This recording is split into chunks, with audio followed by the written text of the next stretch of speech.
कृष्णा कृष्ण कृष्ण हरे हरे, हरे राम राम राम हरे हरे। ओम अज्ञानतिमिरान्धस्य ज्ञानाञ्जनशलाकया चक्षुः उन्मिलितं येन तस्मै श्रीगुरवे नमः। तो हम ये 12वें अध्याय से 12th चैप्टर से कुछ श्लोक पढ़ रहे हैं।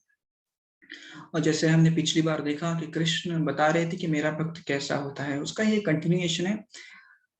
और ये करीबन 8 श्लोक है जिसमें भगवान ने बता दिया कि मेरे भक्त कैसे होते हैं, राइट। और मोर देन एनी एक्सटर्नल, बाहरी दृष्टि से न देखते हुए उनका अंतःकरण कैसा होता है, उनका एटीट्यूड कैसा होता है, उनका कैरेक्टरिस्टिक कैसा होता है, उसके बारे में भगवान ने बताया। भगवान ने यहाँ पे कहीं पे भी नहीं बताया मेरा भक्त जो होता है बड़ी शिखा रखता है, मेरा जो भक्त होता है उसके बाल बड़े लंबे होते हैं, मेरा जो भक्त होता है वो ऐसा दिखता है, वैसा दिखता है, ऐसे कपड़े पहनता है। बाहरी दृष्टिकोण का बिल्कुल यहाँ पे भगवान ने कुछ बताया नहीं है। केवल भगवान ने बताया कि वो उसका अंतःकरण कैसे होता है, उसका एटीट्यूड कैसा होता है, राइट, उसका व्यवहार कैसा होता है, उसके बारे में भगवान ने बताया। तो हम देखते कि भक्ति इज मोर अबाउट इंटरनल। तो आगे बढ़ते हैं। इस पर्टिकुलर वर्स में भगवान क्या कह रहे हैं, कैसा मेरा भक्त होता है, उसके बारे में हम देखेंगे। Let's go ahead. भगवान कहते हैं समः शत्रौ च मित्रे च तथा मानपमानयोः शीतोष्ण सुख दुःखेषु समः संग विवर्जितः। समः शत्रौ च मित्रे च तथा मानापमानयोः शीतोष्ण सुख दुःखेषु समः संग विवर्जितः। तो भगवान कह रहे हैं समः शत्रौ च मित्रे च, मेरा जो भक्त होता है उसके लिए शत्रु क्या मित्र क्या एक ही है, क्योंकि वो एनीवेज उनके भीतर जो परमात्मा बैठे हैं उन्हें देखता है। तथा मान अपमान यो, मेरा भक्त ऐसे नहीं सोचता कि मेरा यहाँ पे अपमान हो गया, मुझे यहाँ पे इज्जत मिली, नहीं, इसे कुछ नहीं है। उसमें अहंकार नहीं होता, उसमें ही नेवर, वो कभी अपने शरीर को अपना नहीं लेता, राइट। इसका मतलब वो ऐसे नहीं सोचता कि इन्होंने मेरा अपमान कर दिया, इन्होंने मुझे ऐसे कह दिया, भला कह दिया, बुरा कह दिया, नहीं। वो सोचता है जो भी गालियां दी होंगी इस शरीर को दी होगी, ये शरीर तो मेरा है ही नहीं वैसे, राइट, मुझे वैसे भी एक दिन ये शरीर का त्याग करना है। इस प्रकार से शीतोष्ण सुख दुखेशु, मतलब अच्छी घटना घटी या बुरी घटना घटी, पीड़ा हुई या सुख हुआ, उस दोनों ही परिस्थिति में वो सम है। यानी उसका मन कभी डिस्टर्ब नहीं होता, अरे आज क्या बात है, मजा आ गया आज, अरे दुखी है, ऐसे कभी आपको दिखेगा नहीं। समह, हमेशा वो समह रहेगा, उसके देखने का दृष्टिकोण समान रहेगा, राइट। चाहे वो मित्र को देखो, शत्रु को देखो, अच्छी परिस्थिति को देखो, बुरी परिस्थिति को देखो, मान को देखो, अपमान को देखो, वो सम रहेगा, उसे फर्क नहीं पड़ेगा। संग विवर्जिता, अब इसका संग विवर्जिता का मतलब होता है कि ऐसे व्यक्ति से दूर रहेगा जो भक्ति के लिए पोषक नहीं है, राइट। तो वो बुरे संगत से दूर रहेगा मेरा भक्त।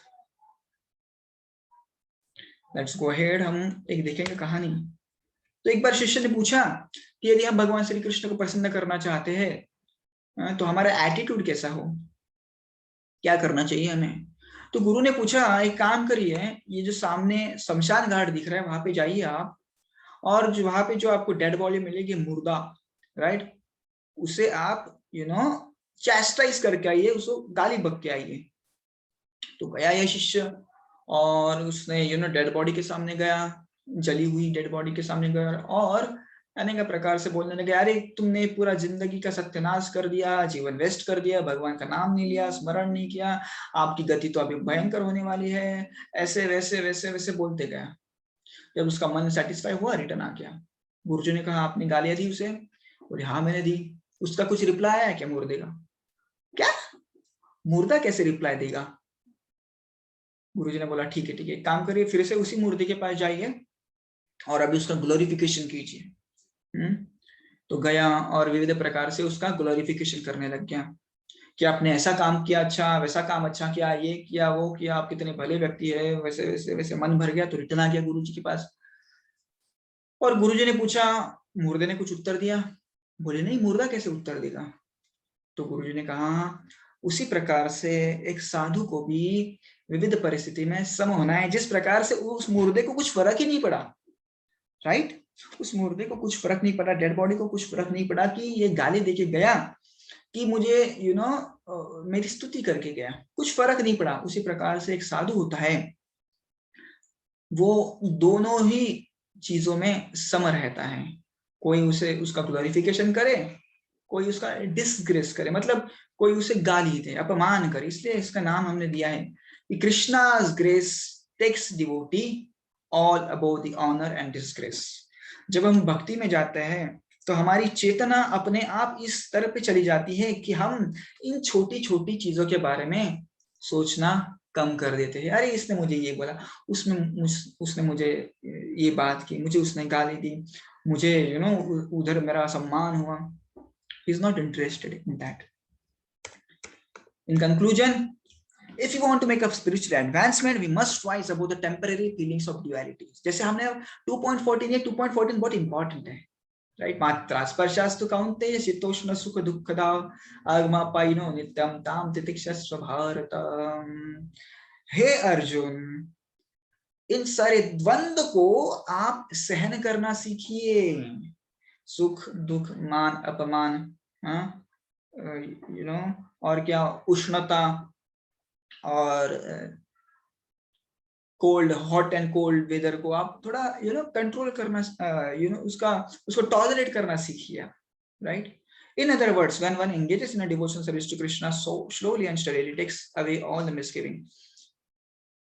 और जब हम भक्ति में लग जाते हैं ना, तो भगवान ही धीरे धीरे धीरे धीरे ये सारी जो अनइम्पॉर्टेंट चीजें हैं हमारी हृदय के भीतर उपस्थित, उनको धीरे धीरे धीरे धीरे भगवान निकाल लेते हैं और हमारा स्तर जो है अपने आप, आध्यात्मिक स्तर अपने आप ऊपर उठने लगता है, राइट? कैसे समझे कि हमारा आध्यात्मिक स्तर ऊपर उठा? हम समझ सकते हैं जब हमें ये सारी जो जब तक छोटी चीजें परेशान करती रहेगी, तब तक समझ लेना कि हमारा आध्यात्मिक स्तर अभी तक ऊपर नहीं उठा है। पर जैसे ही हमें लगेगा कि ये सारी जगत की जो चीजें है, द्वंद्व है, सुख दुख जो है, मान अपमान जो है, मेरे ऊपर उसका कुछ फर्क नहीं पड़ रहा है, तब समझ आने का कि हमारा जो आध्यात्मिक स्तर है वो ऊपर उठ गया। कपड़े बदलने से हमारा आध्यात्मिक स्तर नहीं बदलता। अभी मैंने कुर्ता पहन लिया, पहले मैंने शर्ट पहना था तो अभी कुर्ता पहन लिया, इसका मतलब ऐसा नहीं कि मैं साधु बन गया, राइट? तो जब तक हृदय का शुद्धिकरण नहीं होगा, जब तक हृदय का प्यूरिफिकेशन नहीं होगा, तब तक हम खुद को साधु नहीं कह सकते और इनफैक्ट भक्त नहीं कह सकते। तो जब हम भक्ति करेंगे तो धीरे धीरे इन सारी चीजों का जो निराकरण किया जाएगा, भगवान द्वारा शुद्धिकरण किया जाएगा हृदय का। कुछ भी प्रश्न हो तो कृपया कमेंट बॉक्स में पूछिए। धन्यवाद। हरे कृष्णा।